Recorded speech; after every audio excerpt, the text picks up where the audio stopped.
في حاجه غريبه قوي يا جدعان انا مش فاهمها في اداره النادي الاهلي.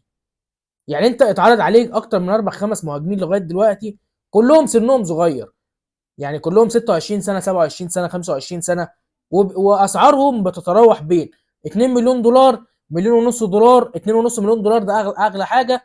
فانت تواصلت مع ابراهيم تياباتيه اللي هو كان عايز 2 مليون دولار، والنادي الاهلي كان عايز يخلصها على مليون و600 الف دولار. وده انا بقول لك بقى الحته الغريبه جايه هنا اهو. فاما الاهلي كان عايز يخلصها على مليون و600 الف دولار، الفريق ما وافقش، اللي هو عايز 2 مليون دولار، وده حقه، اللاعب لسه صغير في السن ولاعب دبابه، انا شايف اللي هو دبابه حرفيا.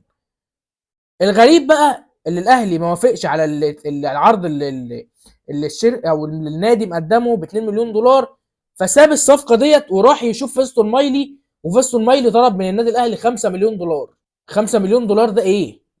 يعني انت سايب واحد 26 سنه ب 2 مليون دولار، يا عم 2.5 مليون دولار، وراح تجيب واحد 31 سنه هو اصلا خلاص بدا يشطب كوره، هتدفع فيه 5 مليون دولار؟